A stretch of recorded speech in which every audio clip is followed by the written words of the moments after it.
Thank you, Brother Ali Fadil, for that lovely introduction. أعوذ بالله من الشيطان الرجيم بسم الله الرحمن الرحيم الحمد لله رب العالمين والصلاة والسلام على أشرف الأنبياء والمرسلين محمد وعلى آل بيته الطيبين الطاهرين اللهم صل. Respected scholars, distinguished guests, brothers and sisters, I bid you all the Islamic greeting of Assalamu alaikum wa rahmatullahi wa barakatuh.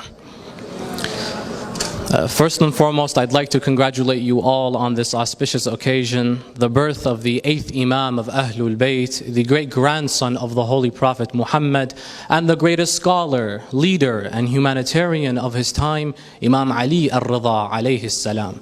Secondly, I'd also like to commend you all for attending this conference, because this is a symbol of the legacy of Imam Raza, for he would be involved with international interfaith dialogue conferences that were inaugurated by the tyrannical ruler at the time, Al-Ma'mun Al-Abbasi, as an attempt to defame the Imam, to embarrass the Imam. However, the Imam would take these conferences as opportunistic moments to spread peace and knowledge. That, my dear respected brothers and sisters, is exactly what we should be striving to achieve, because world peace is dependent on education. The more we educate ourselves, the more equipped we become to face any oppressor and challenge them. Imam Ali al-Ridha understood this golden principle 1,200 years ago. Today, more than ever, we must be implementing it. Which leads me to my third point. How much do we know about Imam al-Ridha? When you read the chronicles of Imam al-Ridha, you'll know that the Imam was 55 years old when he was martyred. Everything we have and know about Imam al-Ridha, from his narrations to his dissertations, comes from the last 2 years of his life. The other 53, the books of history are silent on. Why? Because for 53 years the Imam was living in the city of Medina under Abbasid sanctions. He was limited, he wasn't allowed to speak, he was confined, he wasn't allowed to gather with the other followers of Ahlul Bayt, he was restricted, until that same tyrannical ruler, Al-Ma'mun Al-Abbasi, as an attempt to cleanse his public image, took the Imam from Medina all the way to modern day Mashhad, forced him into the political sphere by making him his successor. Only then was the Imam finally able to speak and have his voice circulate the globe and ultimately transcend time. And this is a lesson for all of us, that if you are not satisfied with the status quo, how you are being represented in the media, your background, your faith, your people, then become community activists. Be ambitious, be involved with the affairs of your municipality. If you're not satisfied with the policies that are being implemented by the current administration, run for office. If running for office is not your thing, then support candidates that are running for office who share common values and principles with you. And don't give me none of this, I cannot cooperate with this country nonsense. If Prophet Yusuf can become Minister of Agriculture under a polytheistic government in Egypt, I'm pretty sure God's fine with you casting a vote for the betterment of society.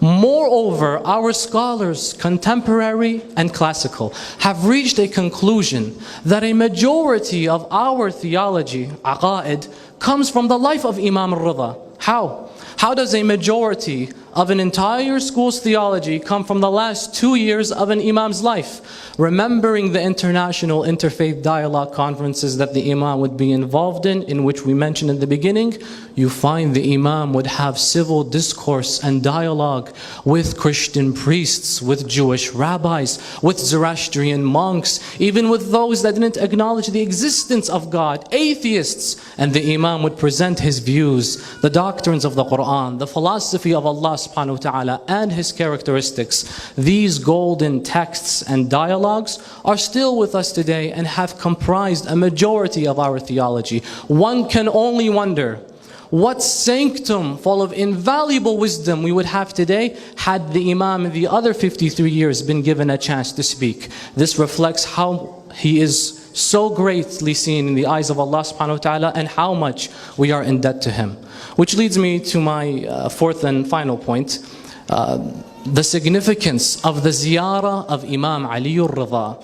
There was a very interesting question that was posed to one of our grandest, if not the grandest scholar of the last century. شيخ الفقهاء والمجتهدين آية الله العظمى المرجع الديني الأعلى الإمام الخوئي قدس الله سره وعلى الله مقامه, in his book Munyat as-Sa'il, a collection of Q's and A's, questions and answers, where he is asked, is it true that the ziyarah of Imam Raza is greater than the ziyarah of Imam al-Hussein in Karbala or no?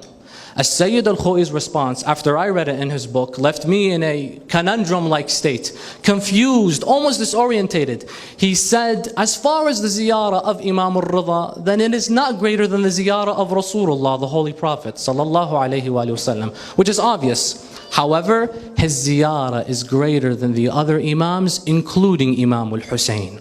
How? We were taught that the sacrifice of Imam al-Hussein was like no other.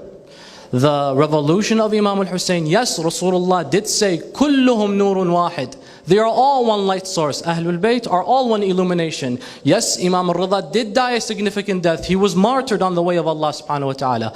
But the death of Imam al-Hussein was like no other. And who comes and substantiates that claim? His older brother, Imam al-Hassan al-Mujtaba, years before the events of Muharram occurred, in which he says, La yawm ka yawmuka ya Aba Abdullah. There will never be a day like your day.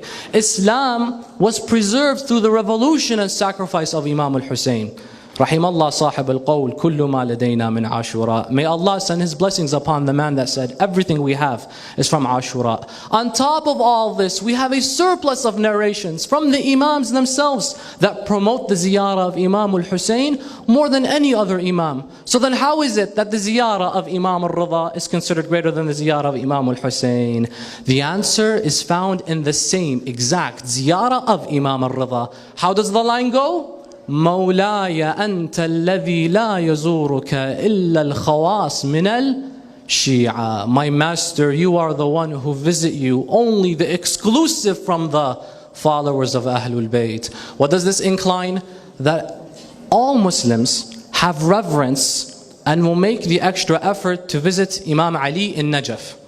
A majority of Muslims have reverence and will make the extra effort to visit Imam al-Hussein in Karbala. A fraction of Muslims have reverence and will make the extra effort to visit Imam Musa al-Kadhim in Kadhimiyya, modern day Baghdad. Only a true Shi'i Ithnay Ashari has enough reverence and will make the extra effort to visit Imam Ali ibn Musa al-Ridha all the way in Mashhad, where you have a complete theology, a complete aqeedah, where you don't just stop with Imam Ali, or you don't just stop with Imam al-Hussein, or you don't just stop with Imam Musa al-Kadhim alayhum as-salam, but rather you recognize the Imams of Ahlul Bayt are all vicegerents of Allah and represent Him and epitomize Him for man and womankind. And this is why we ask Allah to grant us His ziyarah in this life and His shafa'ah in the afterlife. However, many of us are not able to visit the Imam right now in Mashhad due to restrictions, due to limitations, whatever the situation may be. Therefore, with all that being said, my dear respected brothers and sisters, let's raise our hands now and send our salams to this great man, Ali ibn Musa al-Ridha, from Dearborn, Michigan, all the way to Mashhad, by reciting all together. Assalamu alayka ya Aba al-Hasani, ya Ali ibn Musa al-Ridha, ayyuha al-Radhi bil-Qadari wal-Qadha, ya Shamsa al-Shumus, wa ya Anis al-Nufus, ayyuha al-Madfuna bi-Ardi طوس ورحمة الله تعالى وبركاته وصلى الله على سيدنا محمد وآله الطاهرين.